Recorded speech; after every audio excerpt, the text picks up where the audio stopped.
Hola, bueno, nosotros vamos a presentar China. Yo soy Diana y para comenzar con un contexto histórico eh, previo al establecimiento de la dinastía Yuan, es importante comprender que China durante este tiempo fue conquistada por tribus mongoles, ¿no? Y todos estos procesos de expansión comenzaron con Genghis Khan. Y es importante comprender a este personaje parcialmente por eh, la importancia que tuvo fundando la base de los principios o sea, de las tribus mongoles. Entonces, Genghis Khan eh, fue reconocido parcialmente por lograr la unificación de las tribus mongolas, y esto se logra a través de una guerra civil, y lo logra con dos principios, ¿no? El primero es que promueve la importancia del mérito de la persona sobre la posición que ocupa la familia dentro de una jerarquía social.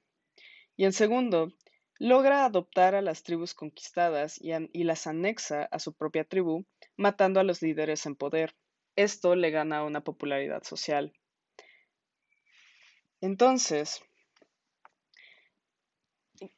bajo estas políticas expansionistas llegan las constantes intervenciones por parte de los mongoles al territorio chino. Y esto es apenas el inicio de lo que serían los antecedentes para el establecimiento de la dinastía Yuan. En 1253, tras la muerte de Genghis Khan, se desata una época de inestabilidad dentro del gobierno mongol, parcialmente porque Genghis falló en construir una sola fuerza u organización política central fuera de sus conquistas. Esto lleva a las constantes disputas de poder y las diferencias políticas que se dan entre los tradicionalistas y los seguidores de Arik Burga. Entonces se rompe esta idea que se tiene de la nación mongola, que en un principio había sido a través de estos procesos de conquista, muchas veces violentos, pero sobre los cuales se establece este sentido de nacionalidad mongola. Entonces, cuando se rompe esta idea, surge este personaje que es nieto directo de Genghis Khan y se llama Kublai Khan. En 1271, Kublai Khan se declara eh, emperador de China, y con esto se funda la dinastía Yuan, que es posterior a la dinastía Song, a quienes derrotan en las constantes incursiones al sur en China. Bueno, ahora comprenderemos el sistema político que se llevaba a cabo en China. China comenzó un mandato de dinastías que las podríamos incluso relacionar con lo que es un sistema monárquico autoritario, debido a que eran gobernadas por un rey o aquella persona que consideraban un emperador, y se pasaba por generaciones de familia. Entonces, en 1271, Kublai Khan se declara como emperador. Sin embargo, no fue hasta 1279 que se reconoce los inicios de lo que sería la dinastía Yuan.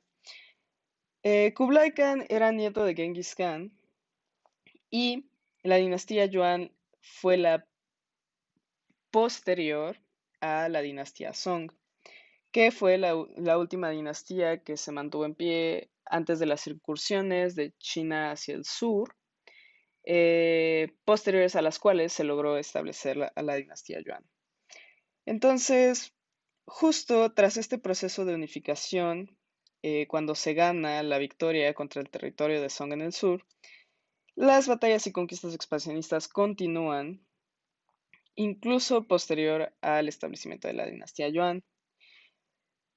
Una de las características más importantes de esta dinastía fue un interés particular por el bienestar social, y por lo tanto se atienden reformas para mejorar el estilo de vida de las personas. Usualmente las dinastías se regían bajo este mandato divino, y posteriormente se estableció la base del confucianismo como, más bien, la ideología del confucianismo como base principal de los sistemas políticos en China. No obstante, debido a que esta es una dinastía que se establece bajo un poderío mongol, se caracteriza mucho también por los logros de los mongoles, que fue en muchos casos abrir una red de comercio muchísimo más amplia y la tolerancia religiosa. Entonces, bajo el mando de la dinastía Yuan se caracterizó principalmente por ser una etapa de prosperidad en cuanto a diversidad cultural, debido a todos los pueblos que fueron anexados a esta una nación mongola, y también el hecho de que se establecía una tolerancia religiosa. Eh, Se aceptó el establecimiento de extranjeros, como musulmanes, árabes y europeos, y se desarrolló un comercio exterior sólido. Debido a la apertura de múltiples rutas, ¿no? De comercio por parte de los mongoles, se solidifica, ¿no? Este intercambio al comercio exterior. Y durante este periodo, China mantuvo relaciones comerciales con 140 diferentes naciones, y esto con mayor razón contribuye a la diversidad cultural del imperio. Durante este proceso de estructuración política, cabe decir que a través de la historia de China, la religión siempre formó esta base o núcleo fundamental de muchos de sus principios, tanto principios políticos como principios de organización u orden social. Entonces, durante este periodo se adopta el budismo tibetano y lo ubican incluso encima del taoísmo tradicional y del budismo chino. Eh, Esta dinastía no duró muchos años y fueron prontamente sustituidos por la dinastía Ming. Ok, entonces nos adentramos al establecimiento de la dinastía Ming, que fue a cargo de Su Yunsang en 1368, cuando expulsó a los mongoles de la planicie central de China y se estableció la dinastía Ming. Eh, Debido a las constantes incursiones por parte de grupos nómadas como los mongoles y posterior al establecimiento de la dinastía Yuan, eh, en esta dinastía también es particularmente reconocida por, por justamente como este rechazo a estos grupos, ¿no? Nómadas. Y tiene en gran parte su razón debido a que los mongoles eran pues tribus sumamente violentas que masacraban ciudades o tribus enteras. Sin embargo, fue en esta dinastía que se consolidó eh, lo que ahora conocemos como la muralla china, que tuvo su principal función para evitar estas incursiones por parte de los mongoles y o enemigos extranjeros a la dinastía. Entonces, durante este periodo empezó el reconocimiento internacional y regional de China. La literatura cobró una importancia dentro de la cultura y se construyeron los palacios de la ciudad prohibida.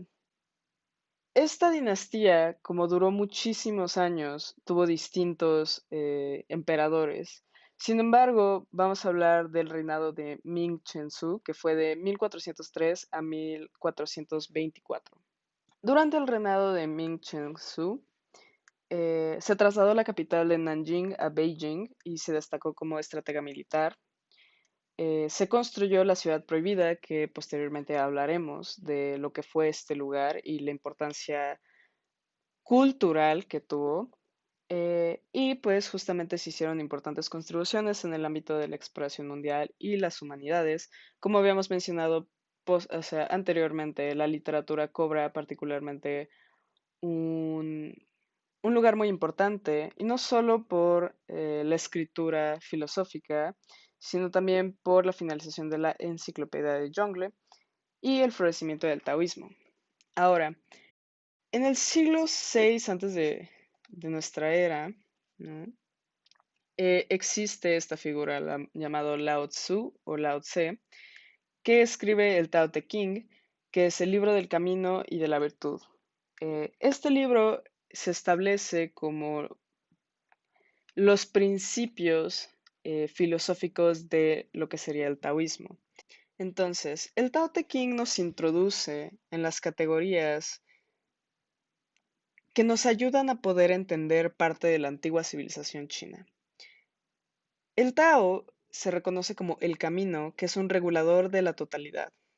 El Te es la virtud, pero más bien en el sentido de potencia mágica. Es, este libro básicamente se compone de los principios que regulan lo que nosotros conocemos como el taoísmo. Los principios del yin y el yang, de lo femenino y lo masculino, el no obrar. Todas estas se componen de categorías cósmicas, personales, políticas, sociales, sapiensales y dejan, ¿no? O sea, principalmente como una enseñanza de lo que se conocería como el máximo grado de paradoja y evidencia. Darle importancia a la literatura como parte de esta construcción, más que de enseñanza, ¿no? Más bien propone estos principios de comunicación de estas diferentes doctrinas filosóficas que finalmente se establecen en China y logran provocar un impacto no solo en el ámbito artístico, sino en el ámbito político y social. Ahora, la ciudad prohibida se establece como este lugar donde en muchas ocasiones habitaban personas de gran importancia política. Sin embargo, fue ideado principalmente para reflejar los principios filosóficos, religiosos y más que nada ser fundado como un símbolo de poder. Esta ciudad prohibida almacenaba alrededor de 1.17 millones de objetos, además de que tenía bibliotecas y distintos palacios, ¿no? Adentro de esta misma ciudad, que almacenaban muchísimos libros, documentos acerca de los diferentes gobiernos de las dinastías Ming y Qing, que fueron las dinastías que no solo comenzaron a fundar y consolidar este lugar, sino que también duraron lo suficiente para establecerse en este lugar. La construcción duró un aproximado de 15 años y requirió la participación de más de 1 millón de trabajadores. Es una de las construcciones de madera más grandes del mundo. Cabe decir que en China, debido a sus principios filosóficos, usualmente los lugares o los palacios son estructuras sumamente ostentosas. Sin embargo, los diseños y esta prestación de atención particular a los diseños, a la escritura, ¿no? Y al diseño como tal de estos palacios, fue para de alguna forma u otra expresar estos valores filosóficos y en algunos casos, ¿no? Para mostrar poder. Sin embargo, estos lugares eran sumamente humildes porque el poder no se reflejaba como tal en las cosas que uno poseía físicamente, materialmente hablando. Entonces era más de lo que uno poseía como un ser humano ante las virtudes y los valores de la imposición religiosa o filosófica, que nunca estuvieron completamente separados o aislados de la influencia política. Actualmente, la ciudad prohibida pues se conforma como un museo. Todas estas estructuras usualmente eran de madera, con múltiples detalles, usualmente en los bordes del techo y en o sea, en las escrituras que se ponían a las entradas de estos distintos palacios. Como podemos ver en las imágenes, la madera a veces se pintaba con ciertos pigmentos, usualmente cobalto y posteriormente otros pigmentos que se importaban a China. En esta foto particularmente se ve desde la colina de Jingshan y se puede ver la increíble variedad, ¿no? De estructuras que existieron adentro y que existen adentro de este lugar. Existía, como podemos ver abajo, un trono del Palacio de la Pureza Celestial, el interior del Salón del Cultivo Mental. Y como podemos ver, esto refleja mucho de la importancia que ellos le da, o sea, que en ese tiempo se le daba a la idea del cultivo de la mente y de los valores. A pesar de que se ven bastante ostentosos debido a la intensiva decoración, pues no existe mucho dentro de estos lugares, ¿no? Se muestra de unas cuantas vasijas preciosas y parte de la colección de objetos, ¿no? Que podíamos, o sea, objetos incluso que ahorita más que arqueológicos podríamos apreciar por su belleza estética y su valor artístico. Se puede ver las escrituras, ¿no? Y cómo la escritura era, pues, muy recurrente en este tipo de lugares. Se muestra este muro con dragones al alto relieve, eh, y posteriormente veremos lo que significaban o representaban dentro de la iconografía china estos símbolos, ¿no? Usualmente el dragón era un símbolo de poder, siendo una criatura mística conformada por múltiples figuras mitológicas. Era usualmente, y depende también de su color, a qué, ¿no? Principalmente eh, se, se enfocaban en representar. Usualmente cuando se ven perros afuera o este tipo de perros particularmente, creo que tiene un nombre particular que se llama como perros fu o leones.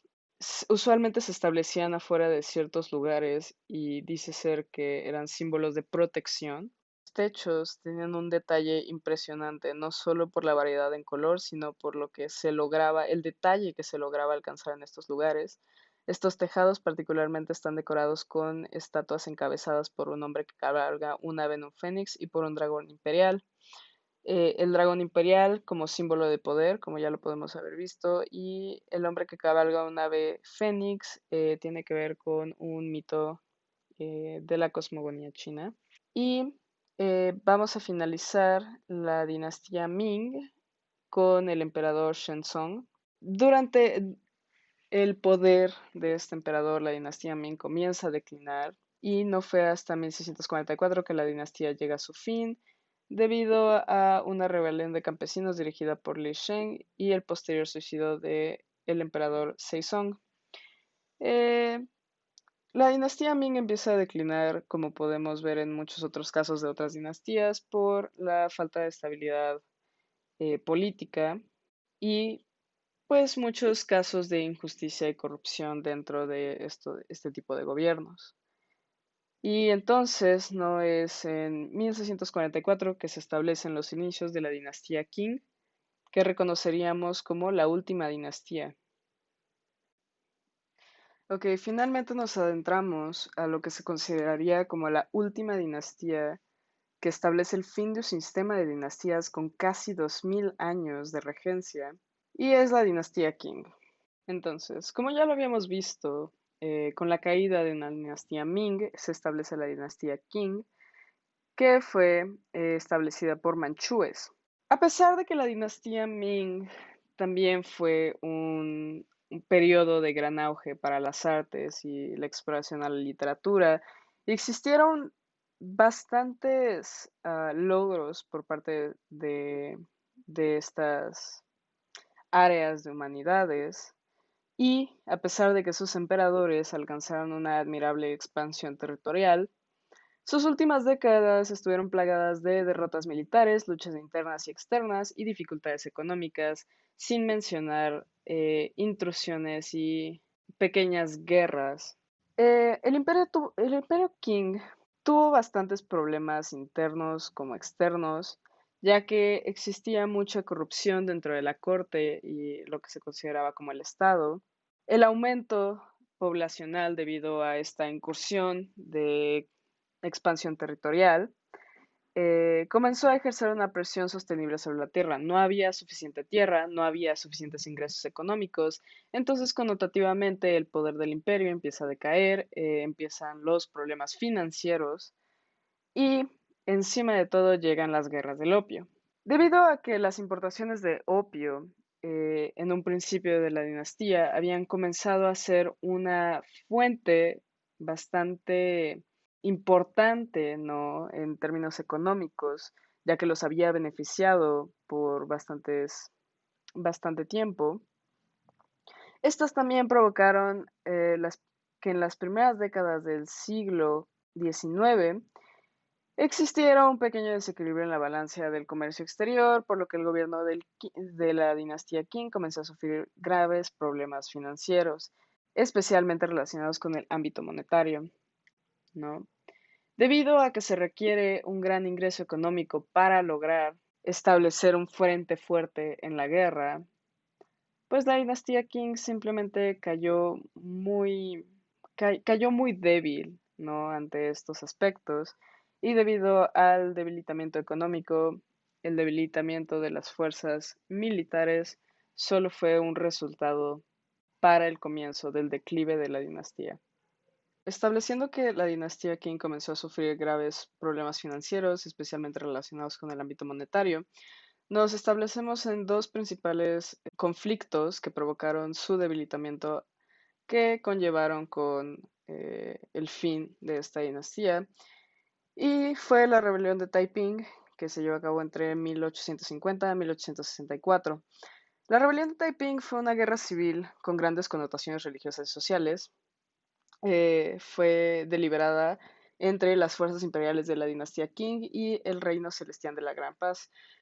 Este último era un estado oposicional en China, establecido entre 1850 y 1851, y a pesar de que la dinastía Qing gana esta guerra civil, debilitó muchísimo su poder y la confianza que tenía con su pueblo. Seguido de esto fue la primera guerra sino-japonesa, que también tuvo lugar en 1850 y duró hasta 1895. Fue deliberada entre la dinastía Qing y el naciente imperio de Japón, y principalmente fue para obtener el control de Corea. Esta guerra dejó la economía devastada, los territorios que tenían fueron cedidos y tuvieron muchas indemnizaciones debido a la guerra, lo cual también provocó una afectación a su sistema económico. Finalmente, Sun Yat-sen comandó una revolución que derrocó a la dinastía Qing, y esto le puso fin a miles de años de reinado imperial en China. Finalmente, adentrándonos a lo que consideramos el arte chino de estas épocas, es importante comenzar su aproximación haciendo una clara referencia a las concepciones filosóficas, religiosas y estéticas de la antigua China. Ya teniendo como tal un marco referencial de su contexto histórico, podemos considerar importante el conocimiento elemental acerca de la materialidad, que en muchos casos fueron estructuras hechas de madera, cerámica, barro y pigmentos que estaban en la zona. Todas estas, incluyendo las técnicas que usaban para sus objetos artísticos, están arraigadas a las condiciones geográficas del lugar. Debido a que China, al menos durante todos estos procesos de dinastías, tuvo la oportunidad de expandirse. Esto incluso promueve el uso de distintos materiales, también comprendiendo la importancia del comercio dentro de estas épocas. También se abrió un panorama a una diversidad cultural y de expresión muchísimo más amplia de lo que ya tenían. Y es importante comprender que uno de los impulsos más fuertes que recibió el arte chino vino de la influencia religiosa del budismo. Esto introdujo un nuevo concepto con respecto a la pintura y una consideración particular por los logros artísticos. Es decir, que el artista ya no entonces se consideraba como un artesano o una persona de naturaleza servil, sino que ahora se le ameritaba un logro eh, debido a las creaciones personales dentro del ámbito del arte. Es decir, el artista aquí ya obtiene un sentido de autonomía a las creaciones que éste tiene.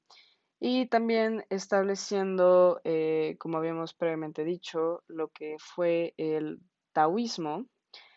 Esto también propuso una manera de establecer una relación entre el hombre y el cosmos, cultivando así valores como el olvido, la concentración, la contemplación, la búsqueda del vacío y la plenitud inextinguible. Y estos son aspectos que también se ven reflejados muchas veces en el arte chino. Antes de nada, nos gustaría comentar unos aspectos de la iconografía china. Comenzaremos con uno de los más importantes, el dragón. Este símbolo perduró a través de las dinastías, ya que permaneció como un símbolo indiscutible de su civilización, además de representar el orden que lleva el inicio del universo. Fue visto como símbolo de fuerza y lucha. Este símbolo solo está presente en representaciones destinadas a los altos mandos, es decir, el emperador y sus adyacentes. Sobre todo si se trata del dragón amarillo, ya que este color también tiene una significación que solamente se le permitía utilizar a la nobleza. Por otro lado, el nivel de detalle en los objetos representados, ya sea cerámica o pintura, son influidos dependiendo a quién van dirigidos. Las representaciones policromas y con representaciones de dragones, como lo dijimos antes, estaban destinados a la nobleza. Por otro lado, las que estaban decoradas con azul y blanco, además de ser símbolos naturales que remiten a las ideas del confucianismo y a la filosofía china, estaban destinadas al comercio interno. Por último, hubo una etapa en la historia china en donde se necesitó producir masivamente cerámica y decoraciones para comercio exterior. En este caso, estas eran de carácter meramente decorativo y eran producidas en serie. Algunas incluso tenían escenificaciones occidentales, ya que todas estas estaban destinadas a la exportación y no se iban a utilizar dentro de China. Continuando con otros aspectos iconográficos chinos, tenemos a la mariposa. Si es representada junto a un cerezo, simboliza la longevidad y la belleza inmaculada. Podríamos decir que es una analogía a un amante absorbiendo el néctar de una flor. Tenemos también a la grulla, que es un símbolo de longevidad. Este tipo de representaciones se suelen colocar junto al pino o una piedra que tienen el mismo significado, longevidad. En el caso de ser dos grullas volando hacia el sol, representa el deseo de prosperidad e igualmente es símbolo de sabiduría. Como dijimos, la piedra simboliza la longevidad. Este tipo de representaciones eran regaladas a la gente mayor, a los ancianos. Otro tipo de representaciones que involucran piedras es la representación del paraíso en el océano del este que los poetas chinos cantaban. Esto tiene que ver con la reproducción de una piedra o roca que sobresale del mar. Por último, tenemos dos colores muy importantes para la iconografía china. El amarillo, como lo mencioné antes, es de uso exclusivo para emperadores, emperatrices, príncipes, princesas, etc., gente de la élite. Este color remitía a la tierra y se volvió preciado ya que la agricultura jugaba un papel muy importante en la economía china y por eso solamente los altos mandos podían utilizarlo. En el caso del rojo simboliza la buena suerte. En esta diapositiva tenemos un ejemplo de la cerámica que era destinada para el comercio interno en China. En él se utilizan representaciones que aparecen con frecuencia en la iconografía indo-himalaya y que era popular en China a principios del siglo XV. Creímos que para entender el arte chino podíamos apoyarnos de nuestro mapa iconográfico. En este caso presentamos un jarrón que pertenecía a la dinastía Ming. La producción de cerámica en las últimas dos dinastías, la Ming y Qing, fue muy importante ya que hubo un florecimiento económico que ameritaba mayor producción de piezas destinadas tanto al comercio interno como al comercio externo. Los materiales que se utilizaron fueron porcelana o loza fina y la mayoría estaban decoradas con una variedad de técnicas como la decoración incisa, moldeada o grabada. Debido al crecimiento económico debía establecerse una diferencia entre las piezas que eran para comercio externo y las piezas, por ejemplo, del emperador. Por lo tanto, las piezas destinadas a la nobleza debían tener un carácter demostrativo mucho mayor. Es decir, entre más elementos mitológicos y decorativos se le incluyera, además de diversos colores, más poder demostraba. Esto se ve ejemplificado en la pieza que tenemos, ya que estaba destinada a la nobleza, como podemos ver por el color amarillo, y sobre todo por el dragón amarillo.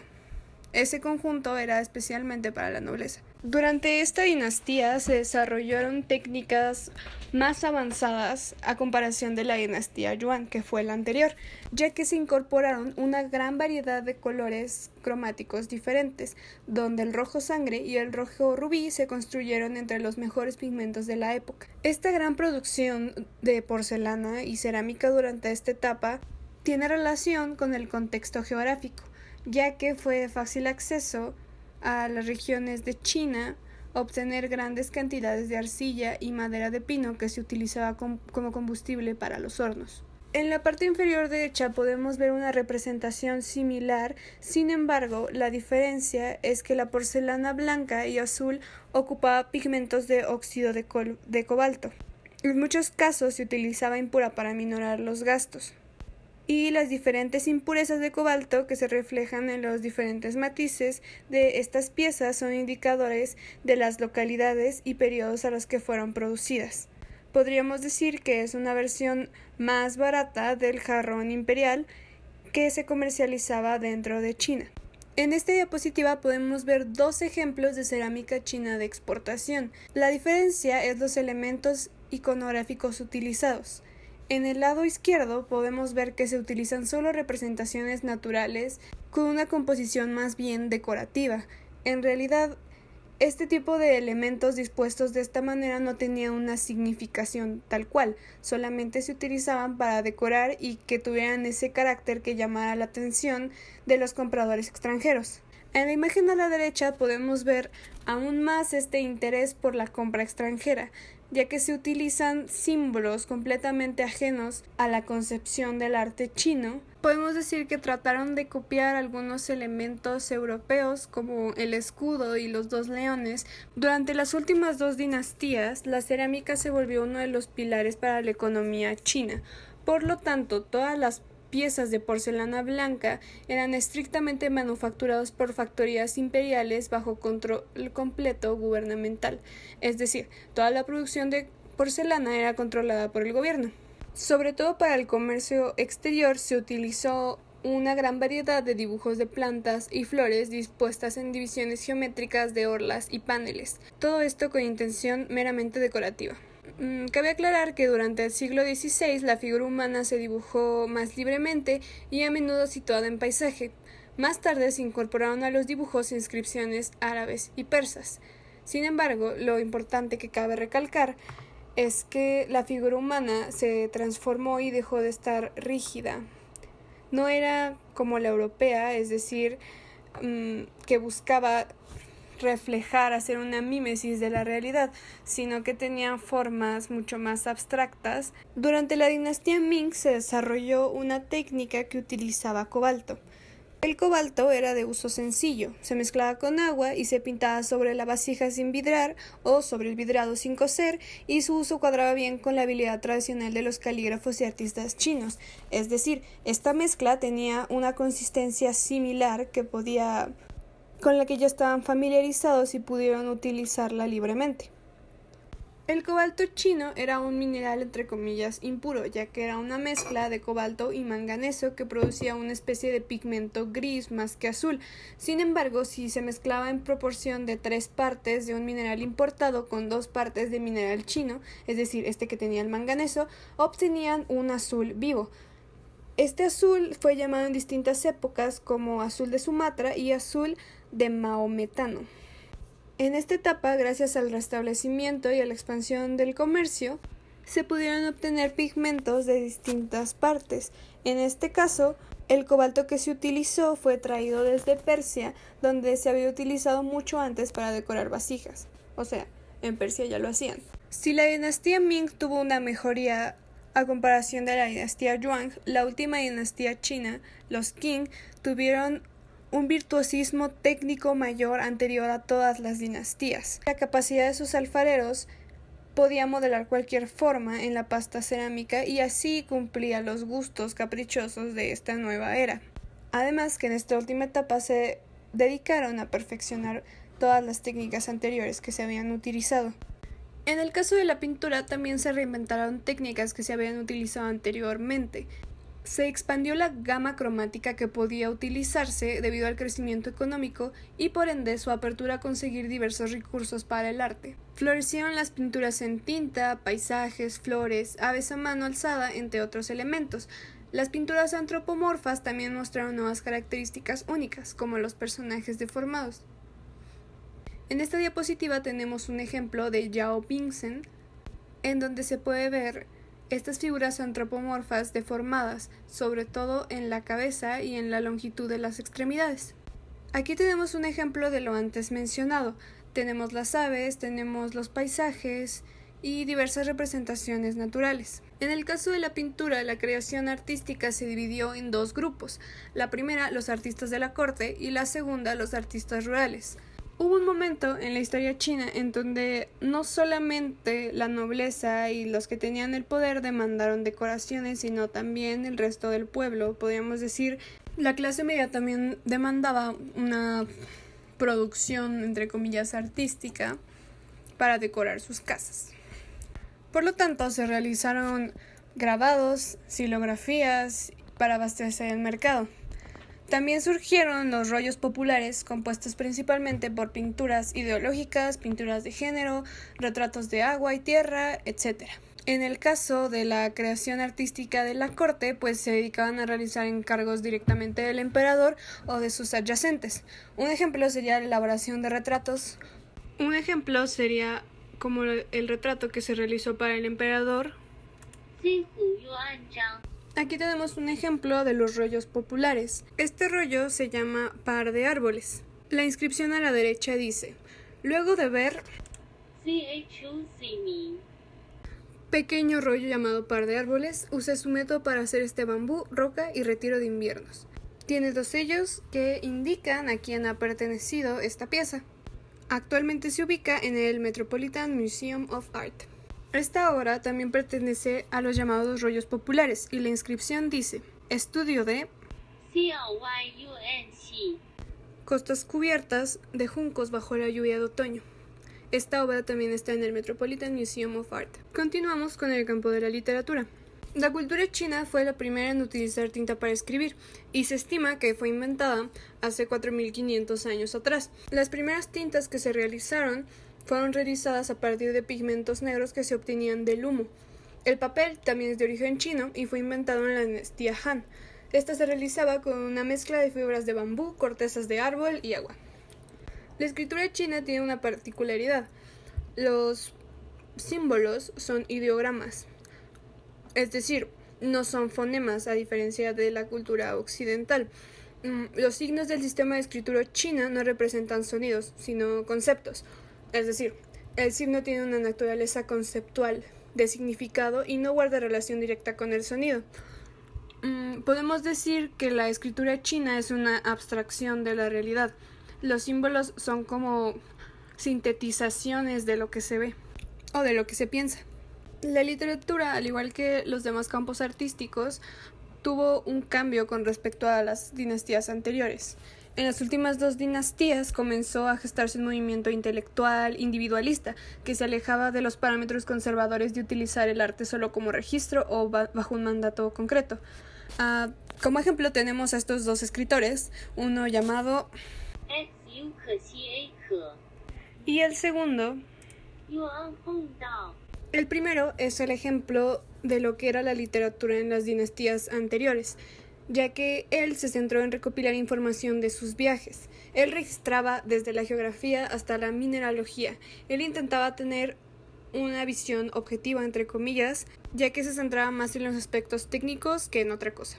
El segundo es un poeta chino que utilizó la literatura de sus viajes para expresar sus deseos individuales, así como su autonomía y su frustración con la política de la corte confuciana.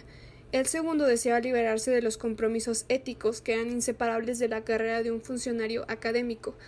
Entre estos dos podemos ver una gran diferencia de utilización de la literatura. El primero lo utilizaba como un método de registro y el segundo más bien como una expresión personal. Ahora hablaremos un poco de la arquitectura.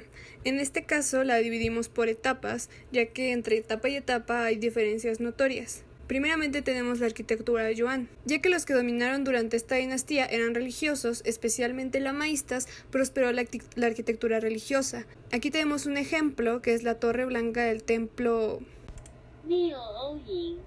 En esta construcción y en las que se realizaron en esta etapa se puede ver una aportación arquitectónica que hicieron los mongoles. Esta sería la magnitud o el tamaño de estas construcciones. Se estima que eran más grandes que las que hicieron posteriormente por la dinastía Ming. Sin embargo, estas fueron sustituidas por la misma dinastía. La estética mongol daba superioridad a la población. La construcción de esta etapa se caracterizaba por grandes salones sucesivos para poder celebrar al mismo tiempo banquetes, audiencias y otros actos oficiales. El último proyecto de esta dinastía fue la Gran Ciudad, la cual fue conservada y adaptada por los responsables de las dinastías posteriores, Ming y Qing, la cual se habló anteriormente en esta presentación. La arquitectura Ming se caracterizaba por su gran magnitud. No era igual que la Yuan, pero era de un tamaño considerable, además de su planificación y diseño. Esta arquitectura fue retomada después por los Qing, sin embargo fue perfeccionada en la siguiente dinastía.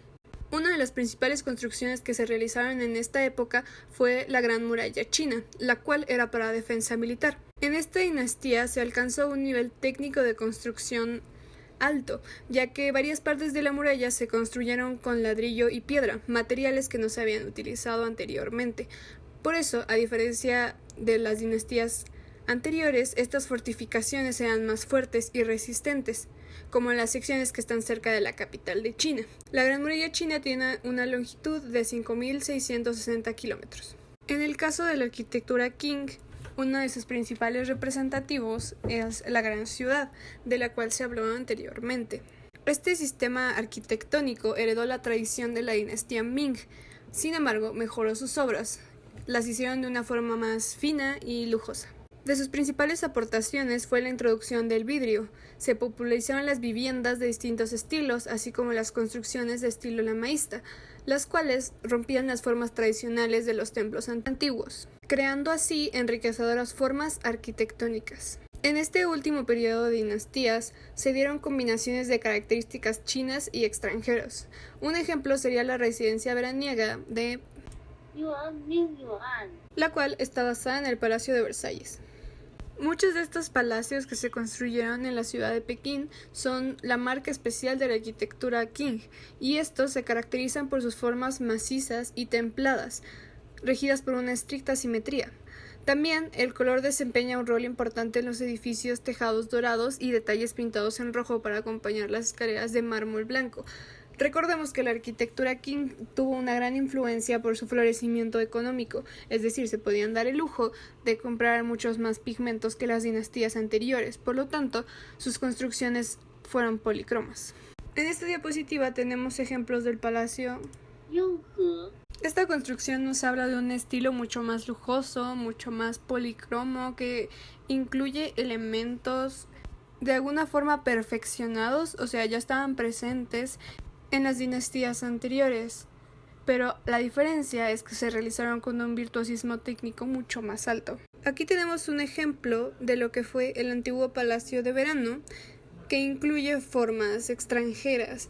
En este recinto, como podemos ver, hay columnas y ciertos elementos que no son propios de la cultura china tal cual. Sin embargo, podríamos decir que se realizó una especie de apropiación cultural, ya que se integraron elementos de otra región. Por último, tenemos a las artes decorativas. Se producían artefactos para el uso del palacio, para el uso de la élite, básicamente, desde artículos de joyería hasta los tronos imperiales. En la imagen al lado derecho podemos ver un incensario de cobre esmaltado y dorado en forma de ding, que era un objeto utilitario pero muchísimo más refinado para la nobleza. La Casa Imperial gestionó una serie de talleres en los que se realizaban estas artesanías dentro de la Ciudad Prohibida, así como afuera de ellos. Y en estos laboraban personas altamente calificadas y maestros artesanos que estaban en servicio permanente. Otros expertos fueron convocados a Beijing por un periodo específico de servicio. Durante la última dinastía, la Qing, en los siglos XVII y XVIII, aumentó la demanda del arte decorativo y diseño pseudo-chino, conocido como chino serie, que se extendió por toda Europa, especialmente en los campos de arquitectura, diseño de interiores, cerámica, textiles y sedas. Como mencionamos anteriormente, la demanda de estos objetos decorativos de China creció tanto que tuvieron que crear objetos producidos en serie, que realmente no tenían ningún significado en específico, sino más bien eran tal cual decoraciones que le vendían a los extranjeros y no tenían estos aspectos iconográficos que sí lo tenían sus decoraciones internas, como por ejemplo las que utilizaban en el palacio. En esta última diapositiva podemos ver un bordado de la familia Gu a finales del siglo XVII, principios del siglo XVI. Este bordado tiene una carga simbólica importante representada en la iconografía. Por lo tanto, este tipo de representaciones solo lo podían tener familias importantes o pertenecientes a la nobleza. Este tipo de piezas no lo podíamos ver en el mercado exterior. Fueron creadas especialmente para destinatarios específicos, en este caso la familia Gu, familia de poder, ya que eran los únicos que podían permitirse este tipo de lujos.